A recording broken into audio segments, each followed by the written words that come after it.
Good morning. Today we're going to talk about the first part of chapter 3. In this section, actually, chapter 3 deals with quadratic functions.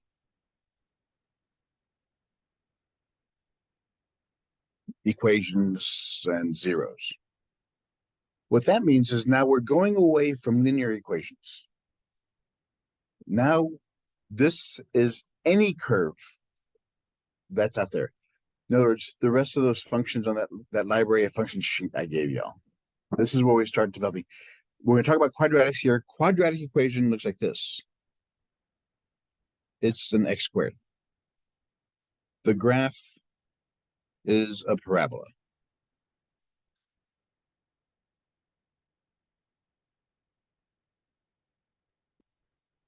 And the standard form of a quadratic equation is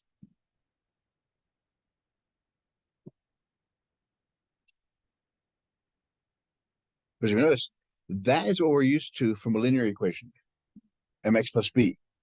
Now we have another dimension. We have now trinomials because this has three terms. It's called a trinomial. That's the standard form.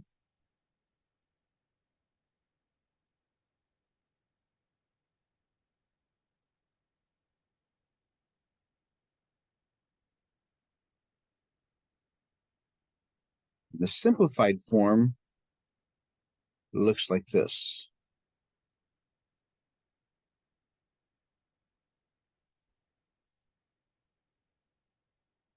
Or if you remember from our discussions about the circle, we had h and k there also. In other words, the h and k is an important point for us.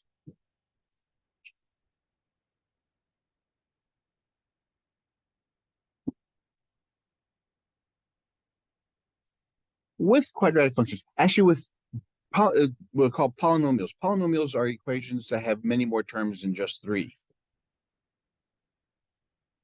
Just by looking at the equation, you can tell me a lot about it.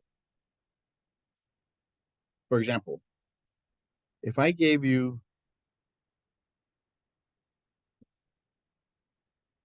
this function,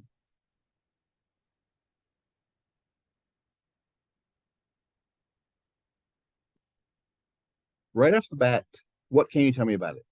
What two things can you tell me about it with what we know so far? Or, right, the graph is either going to be like this or like this. It's a parabola. We can also tell what this thing is. What is that number? The constant is always the y-intercept.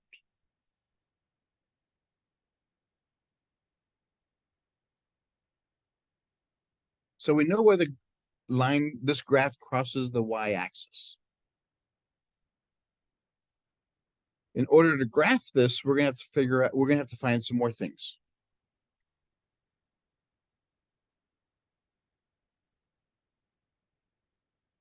To graph a quadratic equation,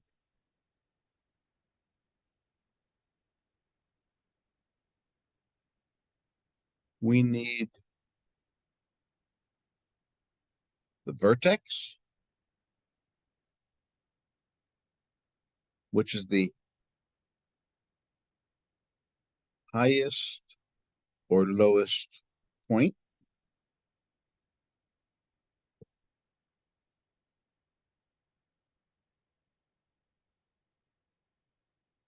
And actually, by looking at this equation, you can tell me whether we have a high or a low point, a maxima or a minima, so to speak. We also need the x-intercepts. X-intercept is only another way of saying solutions. we have to find solutions of this function. Well, it also means the zeros of the function.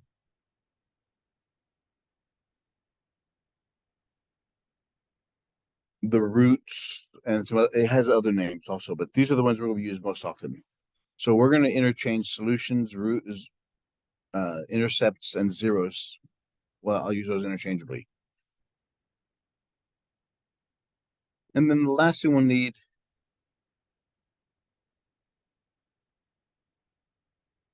a couple of points. Maybe one or two.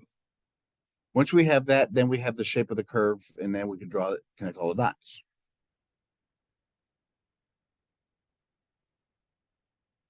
And that's the focus of this chapter.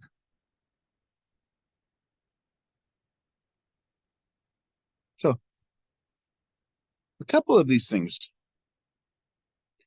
For example, we can tell if it's the highest or lowest point.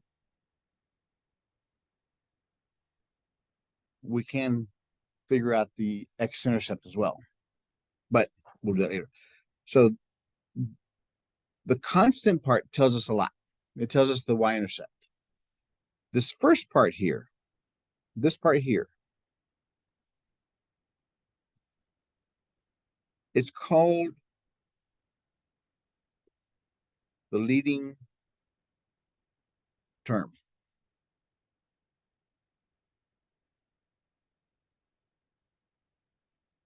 So the leading term, ax squared, the coefficient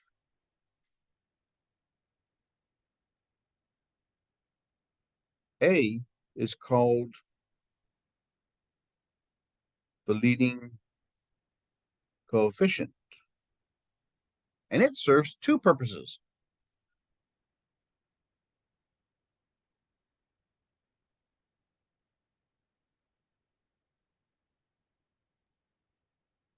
One, it tells us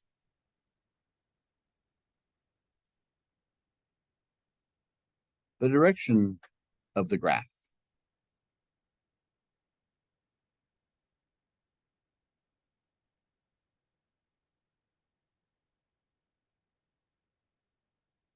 It tells us the shape of the graph. Well, we know it's parabolic. We know it's a U shape or an N shape. But remember, at the end of chapter 2, we talked about transformations. The number that's outside the function, that's this one, because the function is x squared. The coefficient, if it's greater than 1, it stretches it vertically. If it's between 0 and 1, if a is greater than 1, it's a vertical stretch. If it's between 0 and 1, absolute values, of course. If it's between 0 and 1, it's a vertical shrink. The top one stretches it out vertically. This one pushes it to makes it more squashed.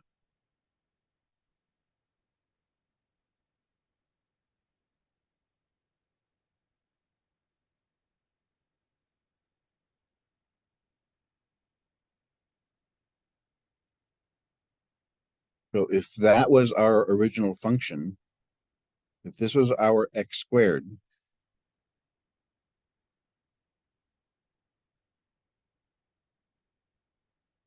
this one would be, let's say, 3x squared.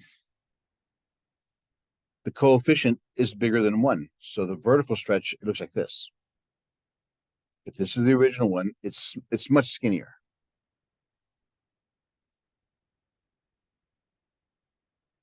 And if we had 1/2 x squared, if the coefficient was a fraction between 0 and 1, then it's squashed.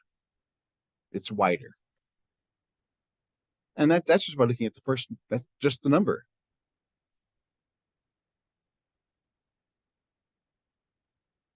So this is the leading term. Let's put a 2 there, just for giggles. So the leading coefficient tells us the direction. If it's positive, if A is positive, it goes up. And if A is negative, it goes down.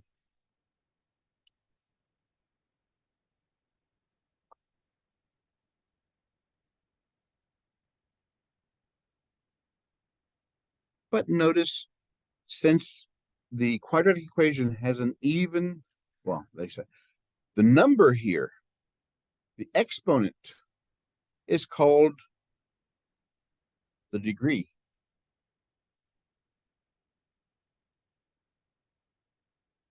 The exponent is called the degree. And quadratic equations always have a degree of 2, meaning the degree is the largest exponent in the equation.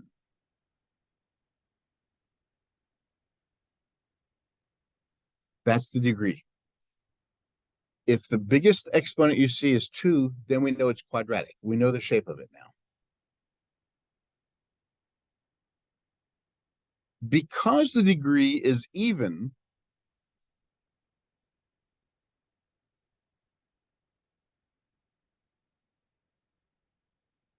even degrees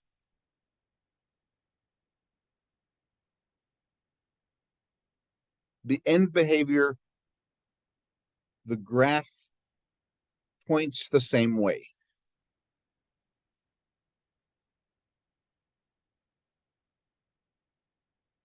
This is called the end behavior.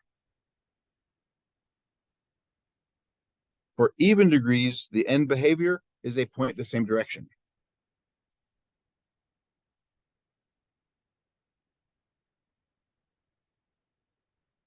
For odd degrees,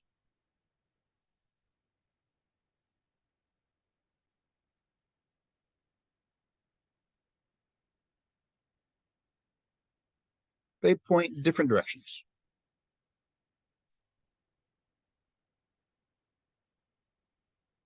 If A is positive, if A is negative. Remember, A is the leading coefficient.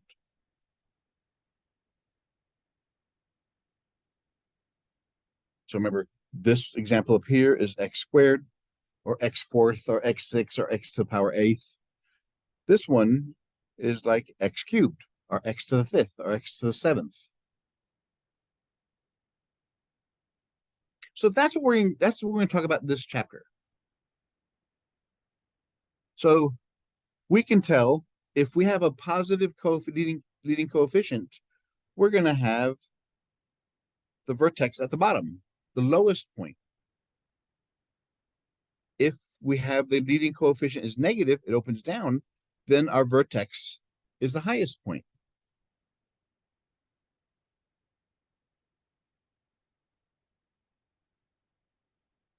So the problem is, how do we get the x-intercepts? How do we find the answers? That's the first section. Well, the first and second section, I should say.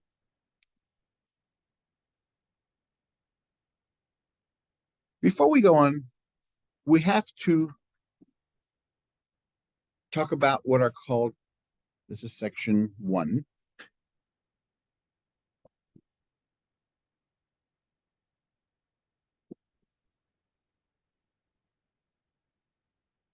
Complex numbers.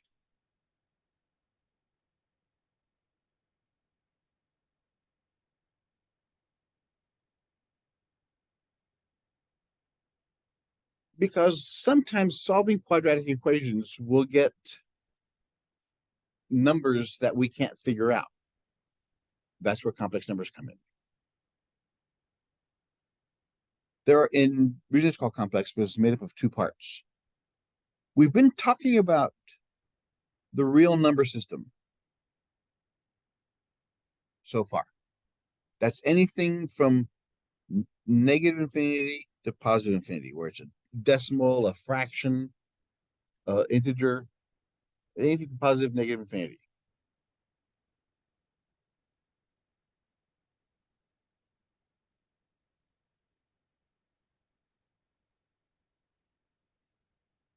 Bless you. Square root of 4 is what? Why is it 2?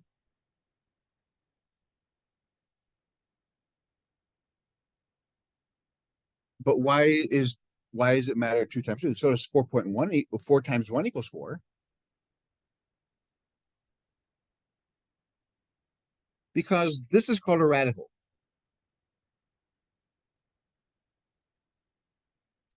There's an invisible number in here. It's a 2. That's why it's called a square root. This number in here is called the root.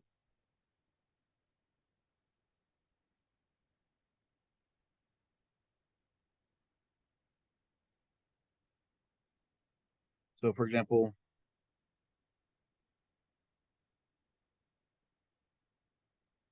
what root is this radical? Yeah, it's the 5th root.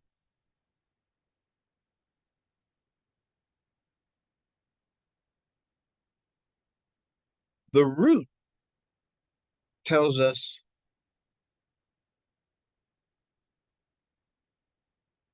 the number of times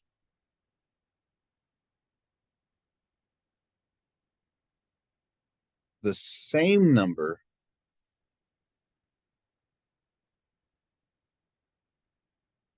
needs to be multiplied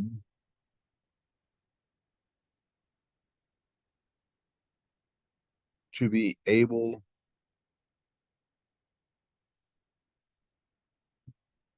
to be taken out of the radical.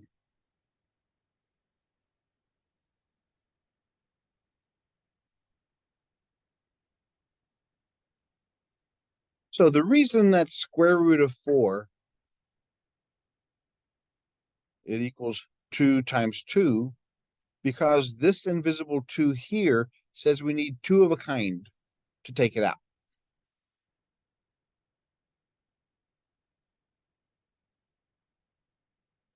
We had cube root of 8. We know that 8 is made up of 2 times 4. 4 is made up of 2 times 2. So 8 is 2 times 2 times 2.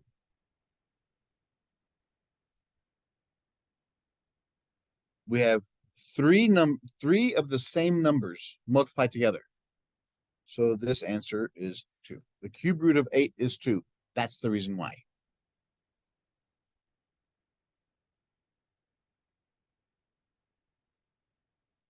But there comes a problem. Remember, it has to be the same number.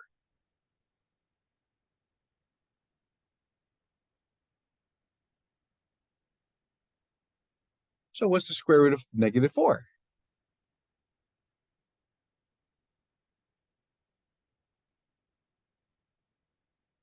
Why undefined?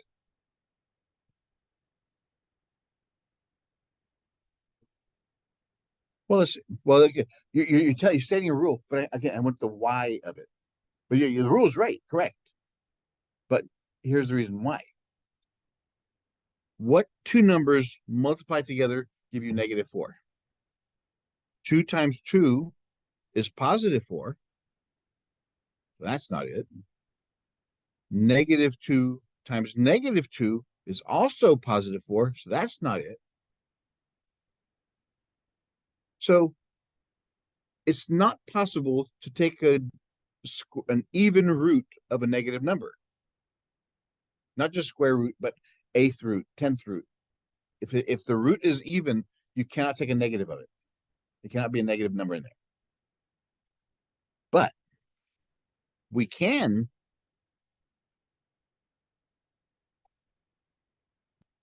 take a negative root of an odd power or odd root, because -2 times -2 is +4 times -2 is -8. We have three of the same numbers, so this is equal to -2. So that's just an example of how you solve radicals. Once you see two of a kind, you take it out, and then you're done.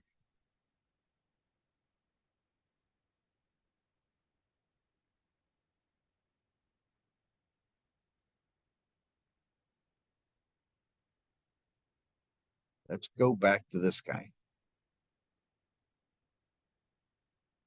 In the real world, there may be situations where this occurs. So we have to figure out an answer for it. -4 is actually -1 times 4.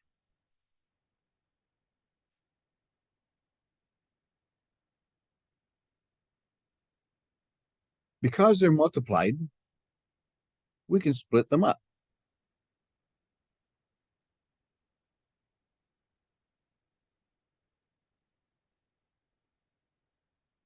We know what square root of 4 is, 2. But now, what about this guy? It's impossible. We know it's not possible. It doesn't exist. So that's why we call it an I, imaginary number. I is an imaginary number. You can't graph it.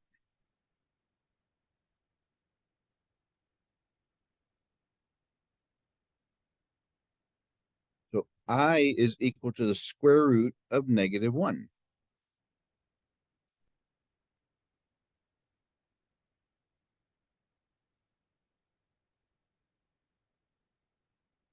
So if I gave you the square root of -3,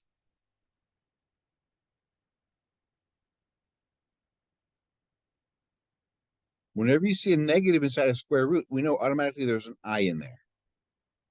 So that I takes out the negative.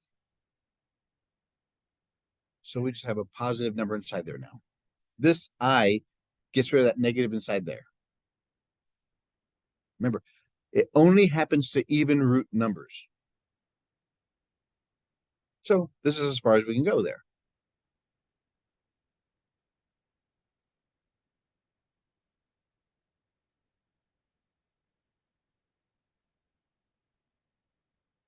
Which now, since we've introduced imaginary numbers,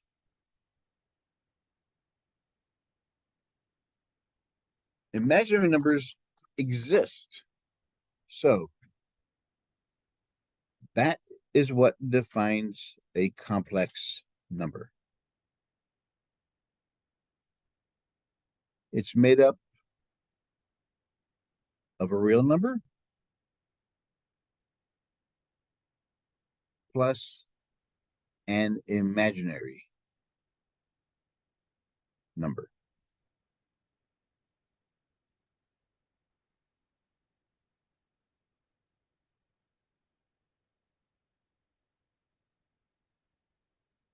And you'll see it written like this.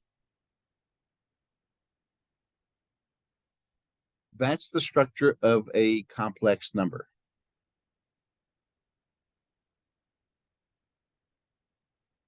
Where this number here is a real number, and this other part here is the imaginary part because it has the I.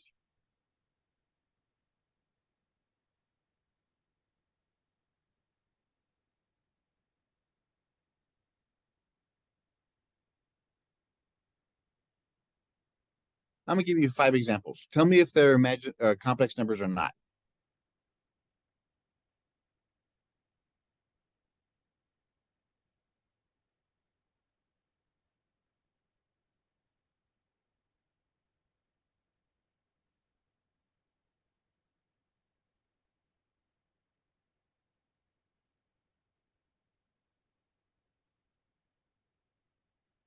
Is the first one a complex number? Yeah. -3 is a real number. Remember, it goes from negative infinity to positive infinity. So that's it. 2i, since it has an I, it's imaginary. So yes, that's a complex number. Is the next one complex? Yeah, because 4 is a real number. -5 is a number with imaginary. So it is a complex number. How about this one? -3, I. Why not? Remember I said at the beginning of the semester, the negative signs are going to ruin your day. Simply because I put two negatives. If I just gave you this, is that a complex number? Remember, complex number looks like this, where A is a real number and B is a real number, but with an I behind it. Is 3 a real number? Is 3 a real number with an I? So that's a complex number. Is -3 a real number? Is -3 with an I? Yes. So that's a real number, a complex number. How about 4? Is it a complex number? Why not? Yes, it does.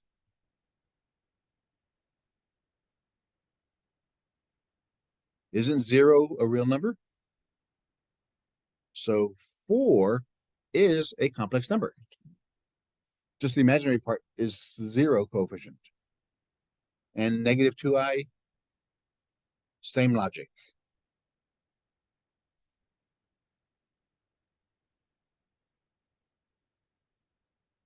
So basically what I'm saying is every number can be written as a complex number. Trick questions.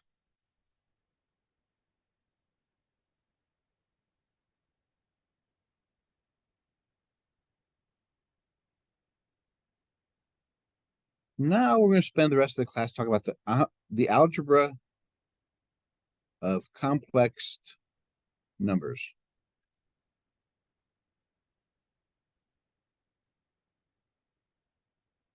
When I say the algebra of anything, it simply means you can add, subtract, multiply, and divide them.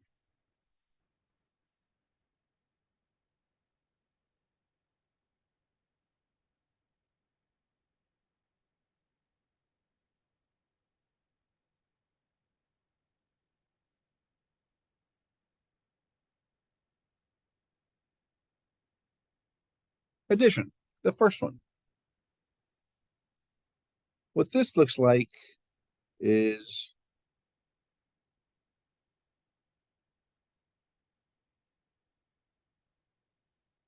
it's going to have that structure.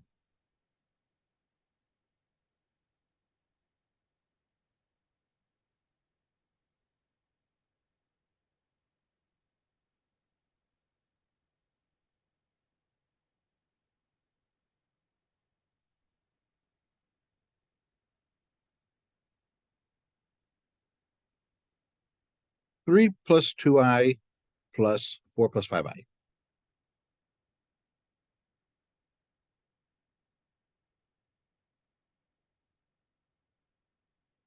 The first thing you ask yourself,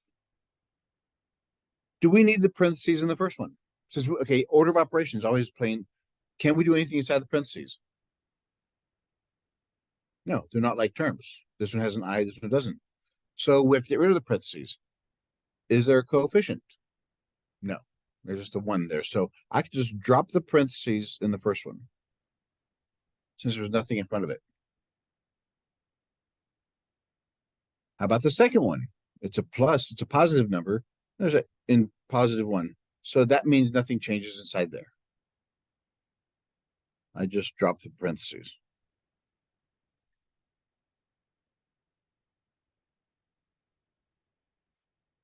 Whenever you get rid of parentheses, the first step is always combine like terms.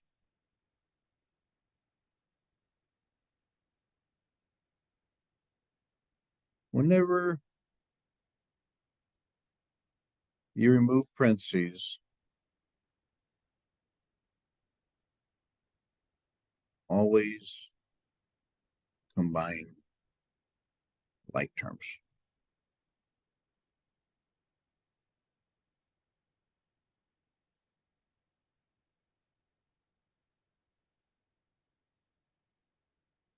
So we got rid of our parentheses. We have this. Now we combine like terms. The 3 and 4. They're both positive, so the answer is positive. 3 plus 4 is 7. Positive 2i, positive 5, they're both positive, so add the coefficients. 5 plus 2 is 7. I. And there's your answer.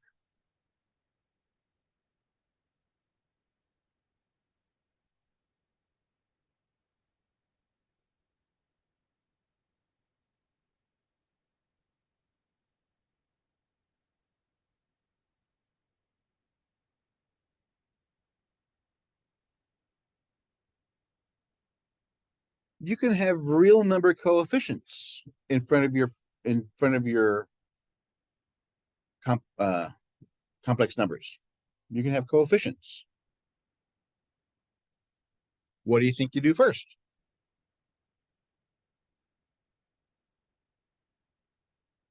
Distribute. Yeah, we can't do anything inside the parentheses, so we have to get rid of the parentheses. The only thing we know how to do in this case is multiply, get rid distribute. Positive times positive is positive. 2 times 3 is 6. Positive times positive is positive. 2 times 2 is 4. I. In the second one, we can't do anything inside the parentheses, so we have to get rid of parentheses. So we have positive times positive is positive. 5 times 4 is 20. Positive times positive is positive. 5 times 5 is 25. I. We got rid of the parentheses, so combine like terms. The real numbers, 6 and 20, they're both positive, so the answer is 20, so we add the numbers. 26. Positive 4i, positive 25. 4 plus 25 is 29. I, and there's your answer.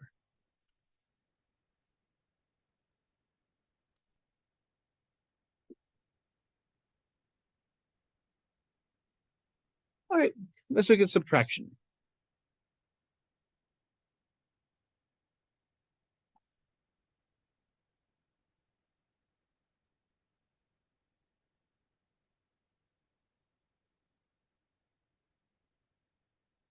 Same rules as the addition, except that because you have to be very careful with subtraction because it changes things.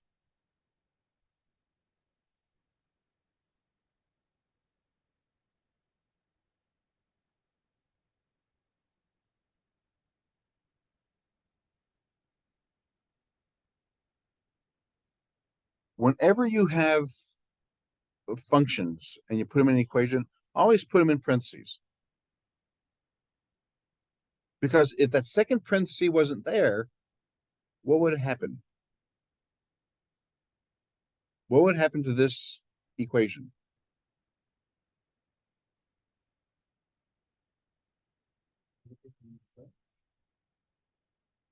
What would happen if we didn't have it? It would look like this. Are they the same? No, because this is a negative 4 now, plus 5i. See the difference it makes if you just put a parenthesis around it. Now it's back to being a positive.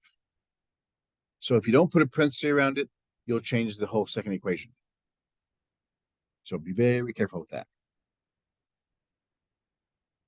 Same process.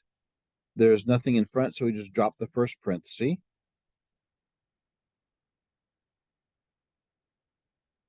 The second parenthesis has a negative in front of it, and actually it's a -1. But all a negative, if you have no number in front, all this negative sign does is change the signs inside. Negative times positive is a negative, 4. Negative times positive is a negative, 5i.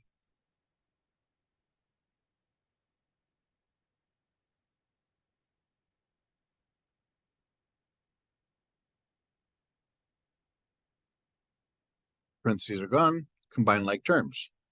We have a positive 3 and a negative 4. The 4 is bigger, so the answer is negative. 4 minus 3 is 1. 2i minus 5i. 5 is bigger, so the answer is going to be negative. 5 minus 2 is 3i. And there's your answer.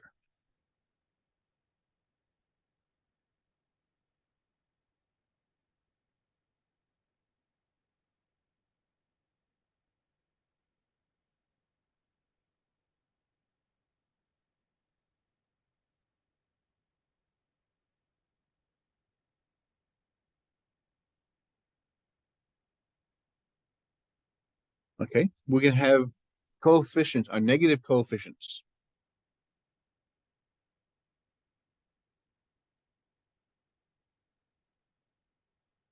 Again, the process is still the same. We distribute.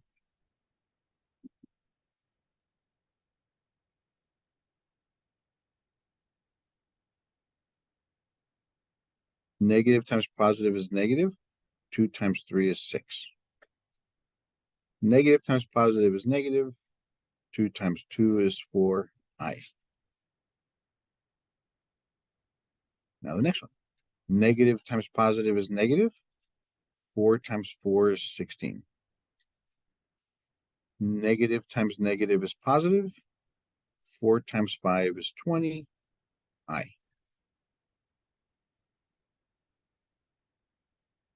Combine like terms. Negative 6, negative 16, they're both negative, so the answer is negative. Add the two numbers. 16 plus 6 is 22.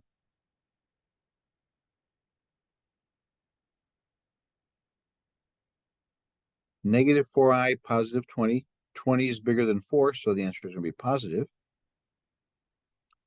20 minus 4 is 16i.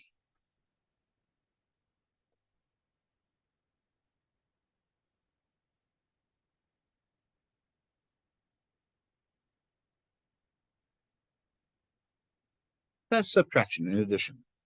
Pretty straightforward. Stuff we've been doing all along. Now is where things change.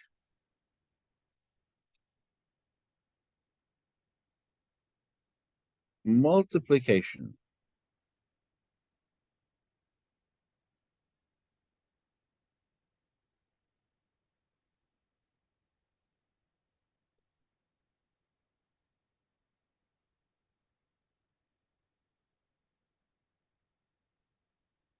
We'll build up to that one.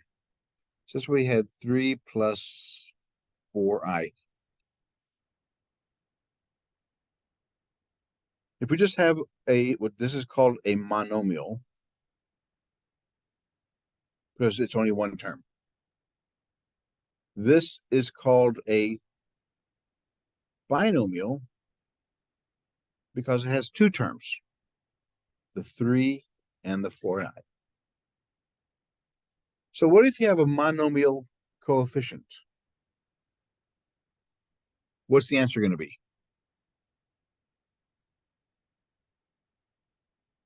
Well, it says multiply. Negative times positive is negative. 2 times 3 is 6. Negative times positive is negative. 2 times 4 is 8i. And that's as far as we can go.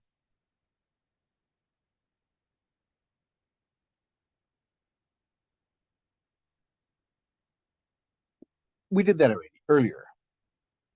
Now it changes. What if we have a monomial imaginary number in front?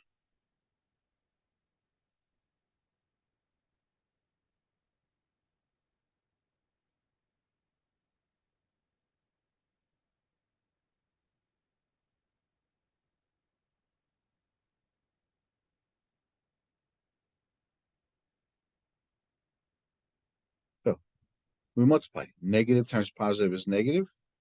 2 times 3 is 6. And there's the I. Negative times positive is negative. 2 times 4 is 8. Here's the problem. I times I. What is I times I? I squared. Remember, x times x is x squared. I times I is I squared. It's just whenever you multiply two of the same things, it's the same. 2 times 2 is 2 squared, which is 4. That's all the exponent tells you, is how many times you multiply the same number to itself. But this answer violates one of our rules. Here's our rule.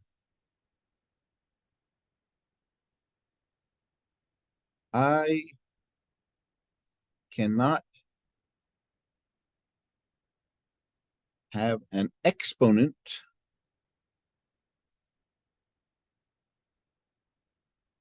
greater than 1.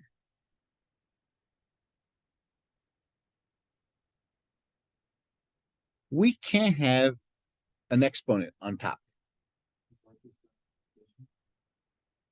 Yeah, but when you add and subtract, you just combine like terms. But multiplication division changes not only the numbers, but the exponents. But when you multiply, you change the exponents. If I added them, x plus x, I simply change the coefficient. Okay, so good question. Is whenever you multiply and divide, you change the numbers in front, the coefficients, as well as the exponents. When you add and subtract, you only change the coefficients. So what do we do with this number? Well, we talked about that earlier. What does I equal? From the beginning of today's lecture, what does I equal? It's an imaginary numbers, but what does it equal? Most. Yeah. Nope. 2. Nope. Oh. Nope. Square root of -1.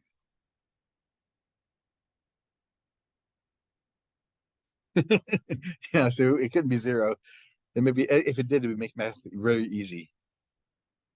So whenever you see I, that's the same thing as -1, a square root of -1.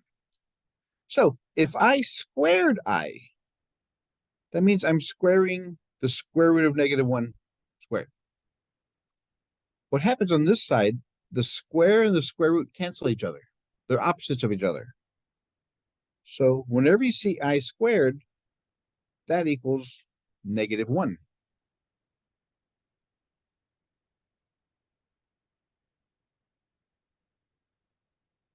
So what happens here is our I squared becomes -1. So negative times negative is a positive. 8 times 1 is 8.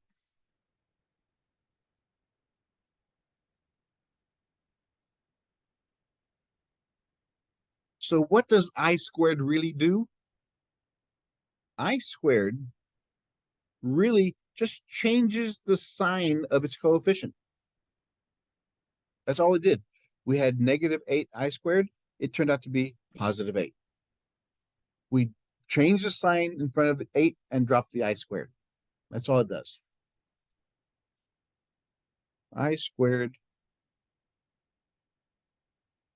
changes the sign of its coefficient.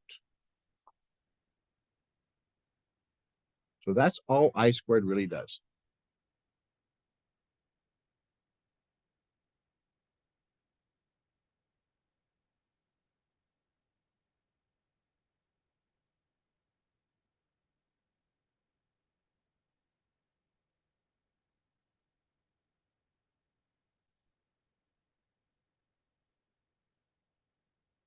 Let's do another one of those. Well, actually,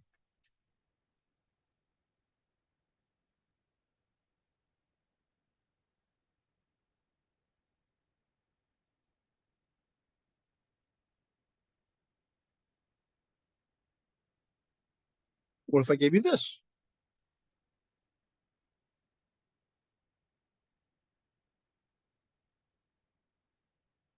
Mhm.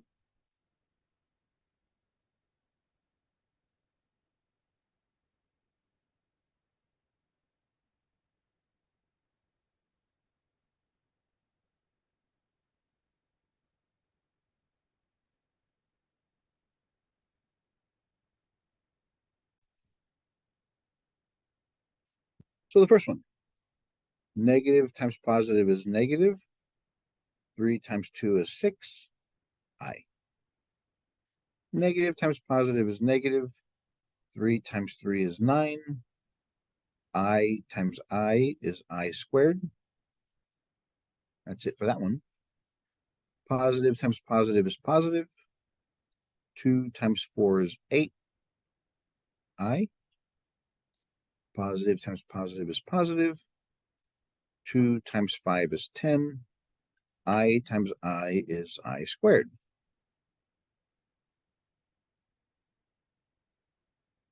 What does I squared do?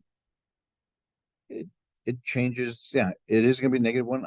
It becomes negative or square root of negative 1 or square negative 1. All it does is change the sign in front of it, of the coefficient. So it becomes a positive 9, and that becomes a negative 10. So if you have an I squared, drop the I squared and change the sign of the coefficient.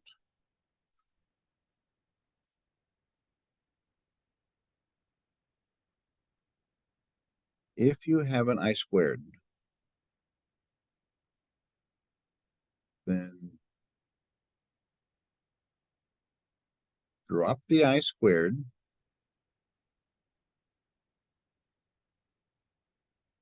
and change the sign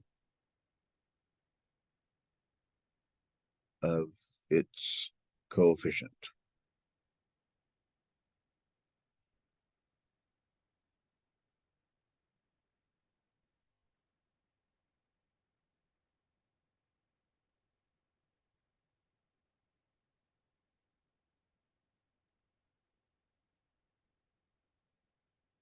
Now we can combine like terms. Positive 9, negative 10. 10's bigger, so the answer is negative.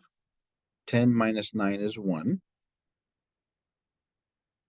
Negative 6i, positive 8. 8's bigger, so it's positive. 8 minus 6 is 2i.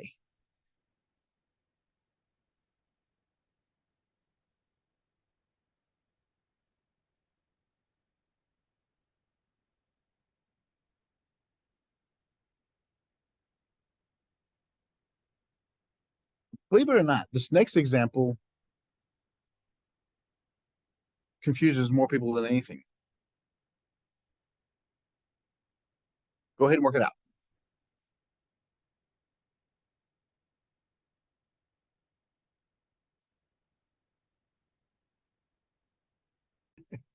It's confusing. All right, so let's see what we have here. They're both positive, positive is positive. I times 1 is I. Positive times positive is positive. I times I is I squared.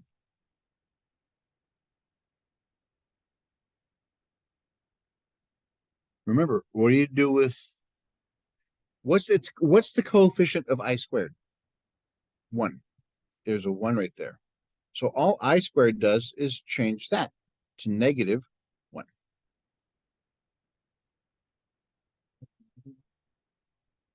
In the front? Yeah. Well, half of it's better than nothing.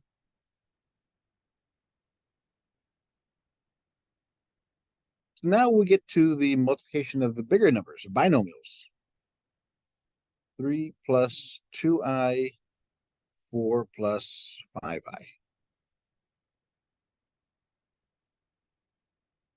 You guys may remember this from high school, FOIL technique, where the first outer inner last.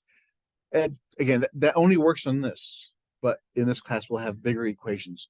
It's distributivity. It's just a distributive property. Everything in the first parenthesis has to multiply to everything in the second parenthesis.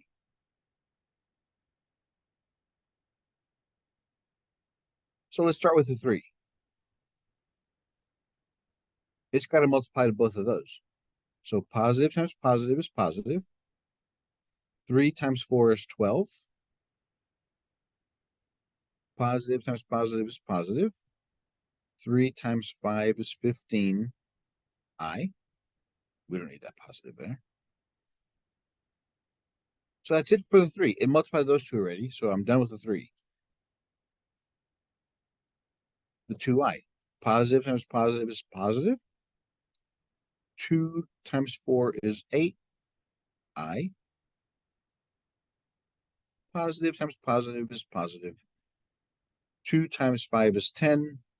I times I is I squared.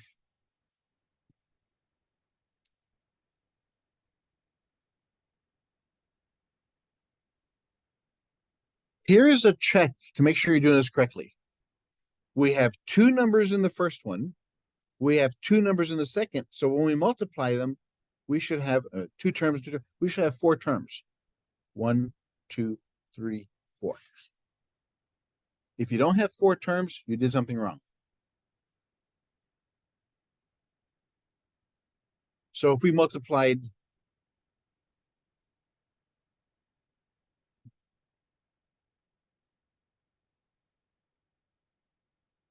these two together, see, the FOIL technique only works for these type.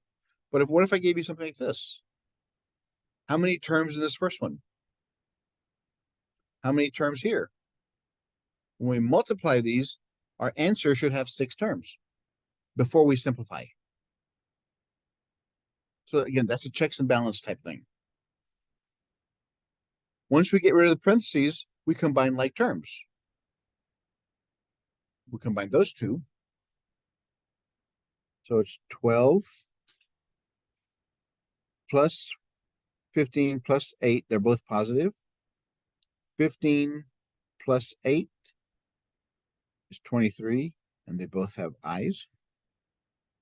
There's a like term. Plus 10i squared. Again, all I squared does is change the sign in front of its coefficient. So from positive becomes negative 10.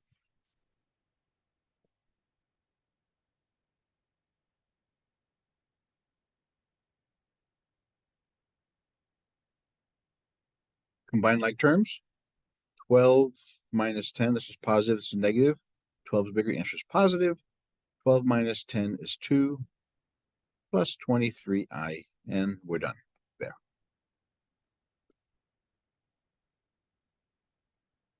Notice your answers should always be in complex number form.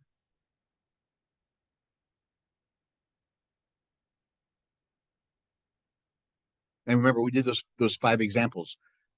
It just, you can't have any exponents in there. That does it. Oh, no, it doesn't. Let's look at some special cases here.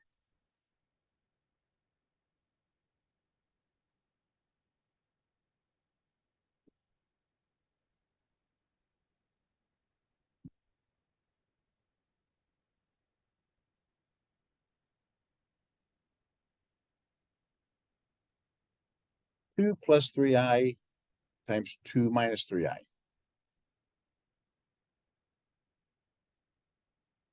Go ahead and multiply those together.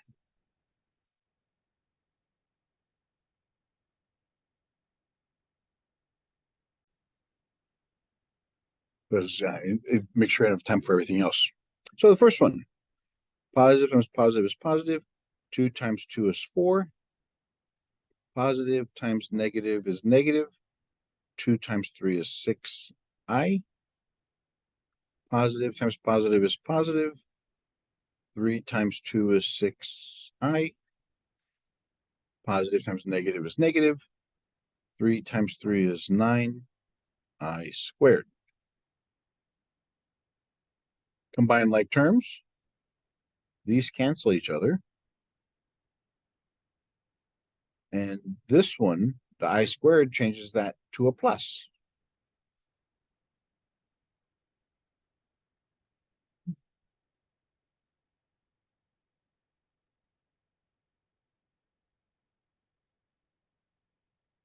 Positive and positive. 4 times 4 is 16. Positive times positive is positive. 4 times 3 is 12. I. Negative times positive is negative. 3 times 4 is 12i. Negative times positive is negative. 3 times 3 is 9i squared.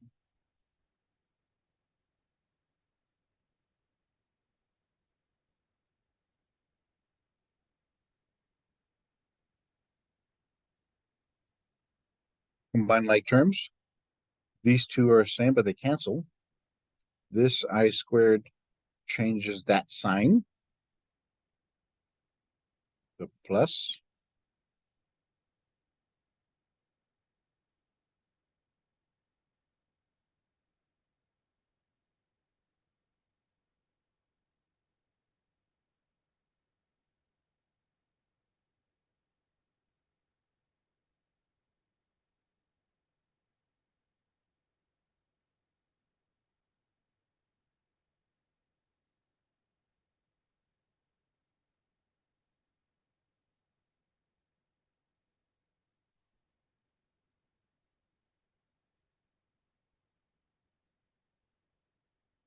Notice something about those last two examples. What do you notice about the two examples I just put up there? Of the original questions. But look at the original questions. 2 plus 3, 2 minus 3. 4 minus 3, 4 plus 3. They're the same equation, except the signs are different.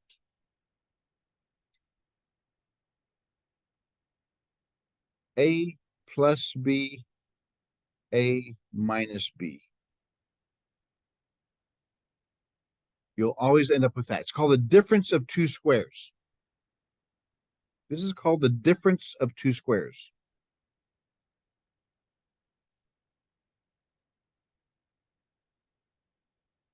Can you guess why it's called difference of two squares? The difference means subtraction. You have a squared plus or a squared minus b squared. Whenever you have the same numbers but different signs, take the number of the first term, square it, minus the second term squared. So let's see here. We take the first term, square it, minus the second term, and square it.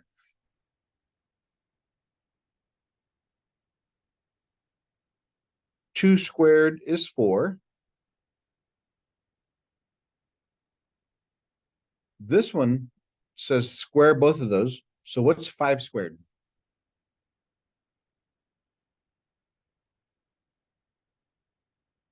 5 times 5 is 25.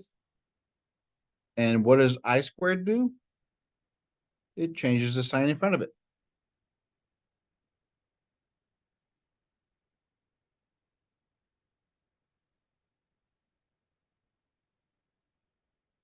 So whenever you talk about complex numbers and you have these same numbers, different signs, take the first number, square it, and add the second number and square it. 2 squared is what? What's 2 squared? What's 3 squared? 4 plus 9 is 13. What's 4 squared? 16. What's 3 squared? 16 plus 9, 25.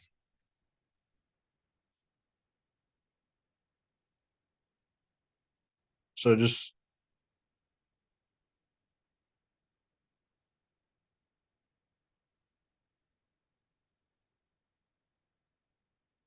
do the shortcut method. Because we can. We have the same numbers. The only thing different are these signs.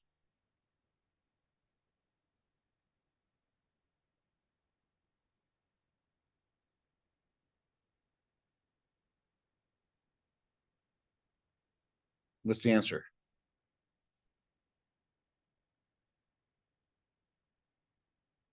Remember, since we're dealing with imaginary numbers, we have 5 squared plus 4 squared. 25 plus 16 is 41. It always works out that way. If you have the same numbers but different signs, if only imaginary numbers, only imaginary terms are complex numbers.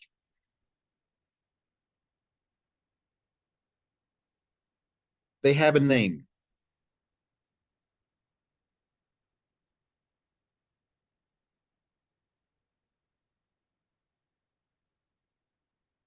These are called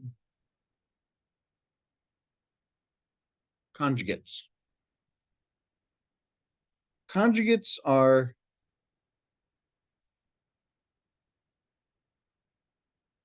same numbers, but the sign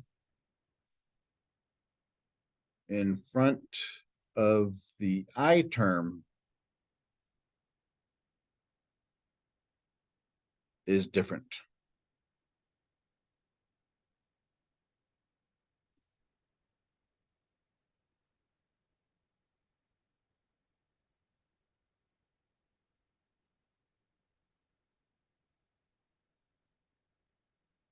So to find a conjugate,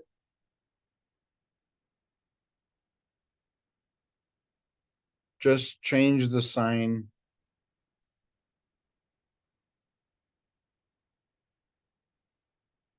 of the I term. And that's all we did.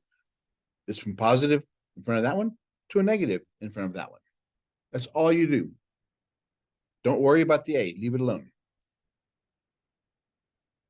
And whenever you do that, all you have to do is multiply those two coefficients, or square the two, and then add them together.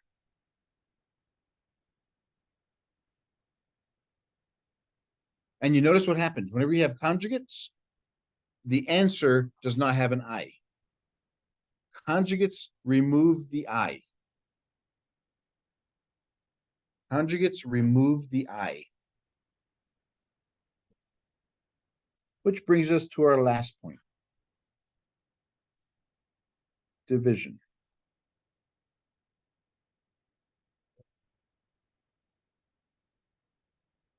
No, I didn't. The VI is silent. Yes.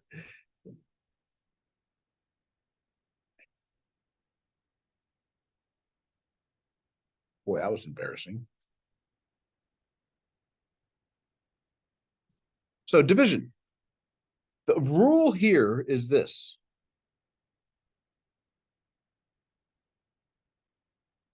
You cannot have an I on the bottom.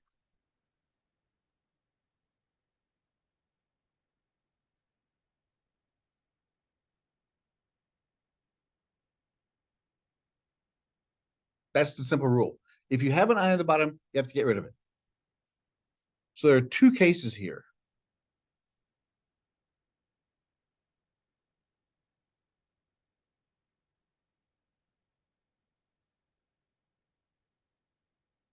If you have a monomial on the bottom, a single term with I. If you have a monomial on the bottom with an I, all you have to do is multiply the top and bottom by I.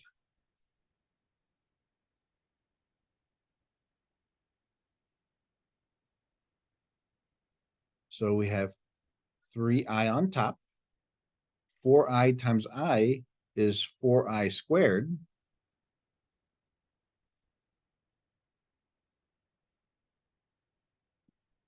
The I squared changes the sign of its coefficient, and that negative goes up on top. So the final answer is -3/4.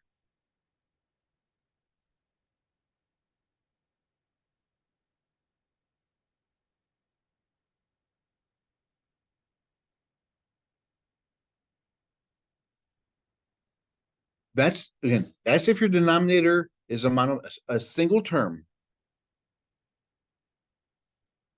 one term with I. If there's no I on the bottom, you don't have to do anything. You're done.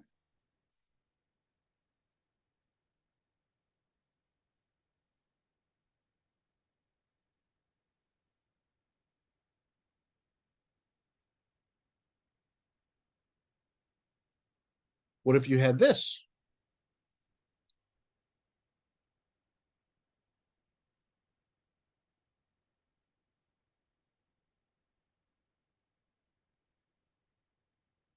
Same thing we just said.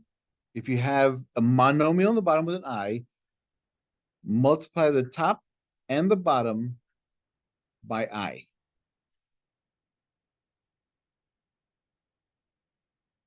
Multiply the top and bottom by I.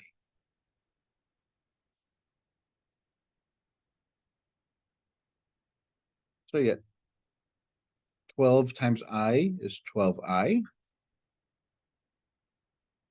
Positive times positive is positive. 3I times I is 3I squared. 3I times 3I is 3I squared.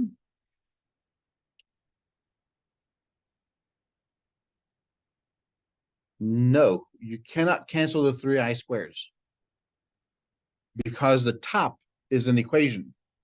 It has to stay together.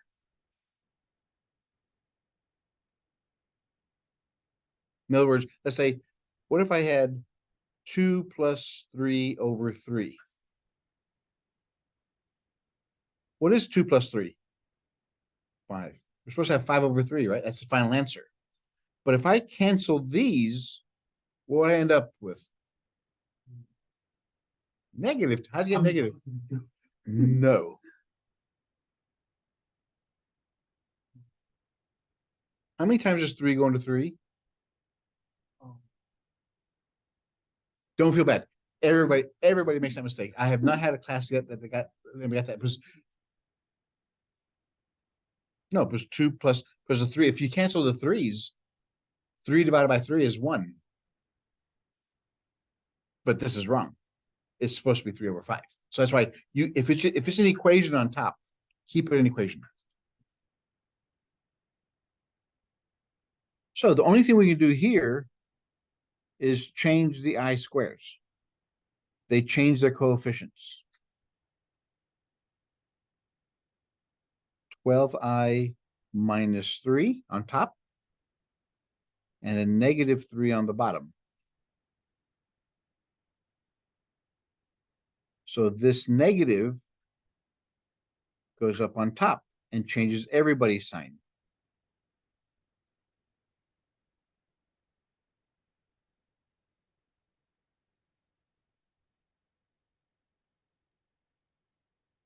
So it becomes negative 12I plus 3 over 3.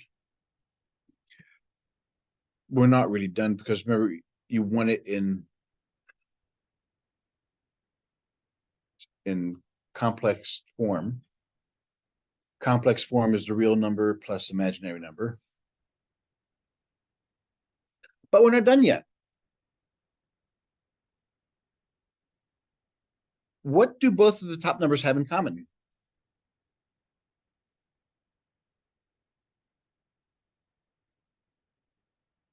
What makes up 3?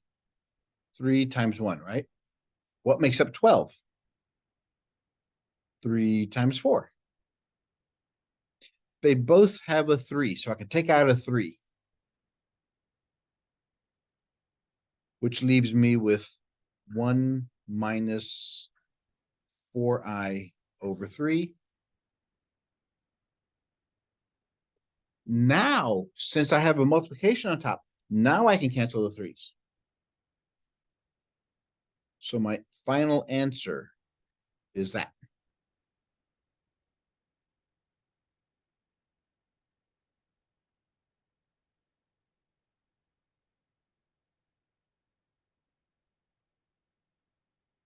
I know there's a lot of rules.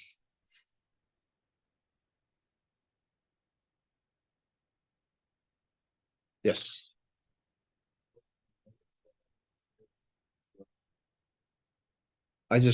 Because remember the commutativity rule we had in the beginning of the semester?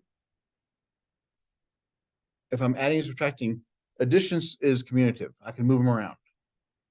But the signs go with the number. So x plus y is y plus x. So that negative stays with that 12. So it's 3 minus 12i. So that's a very good question.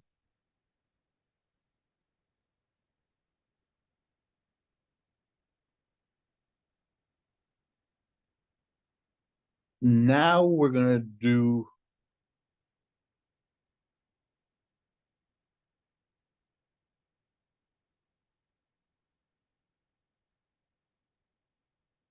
now we have a binomial on the bottom.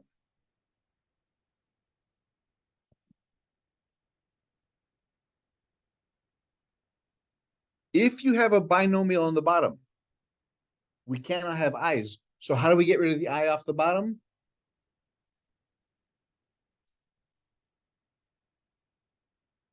Didn't we do anything earlier that got what? Not I. Because if we have I, then it'll just change the 4 to a 4i. Here, whatever the bottom number is, multiplied by its conjugate. Remember, the conjugate gets rid of the i's. So multiply top and bottom by the conjugate of the bottom number.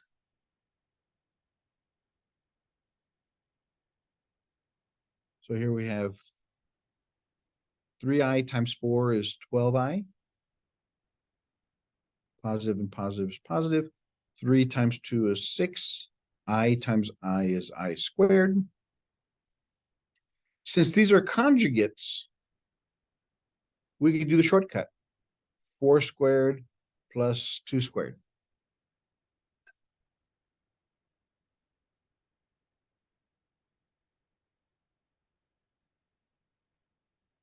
So we have 12i minus 6 over 16 plus 4.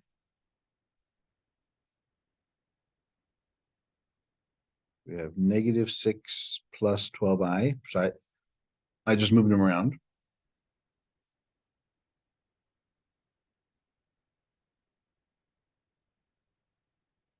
In the top number, they both have a 2 in common. So I could take out a 2.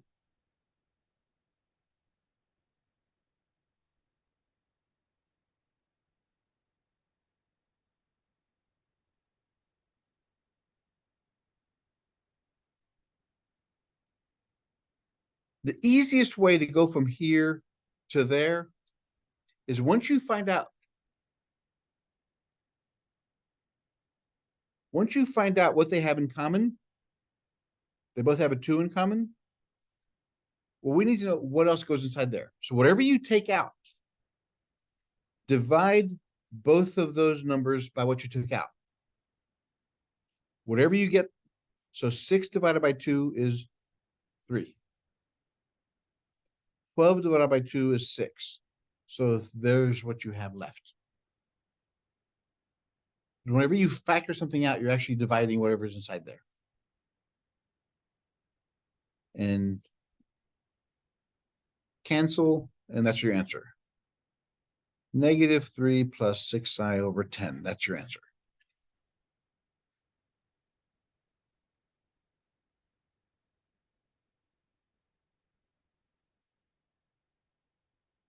So even if you had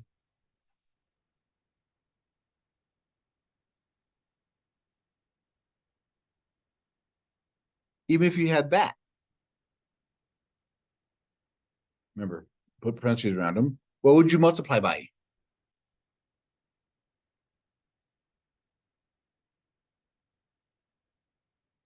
Four plus 2i. Because since that's a minus, you got to change the sign. That's a conjugate. Top and bottom. And just FOIL it out and you're done. The bottom number is going to be 16 plus 4. It's going to be 20. and we just work out the top. We didn't because class is over. You guys have to go to your next classes. So that's how you do it. That's most. And next time we'll go through the whole rule about what if you had this I to the power of 54. We can't have an exponent. So what does that become? And that's what we'll do beginning of class next time. And we'll go on to factoring and stuff. All right, everybody. Have a great day. I will see you on Thursday.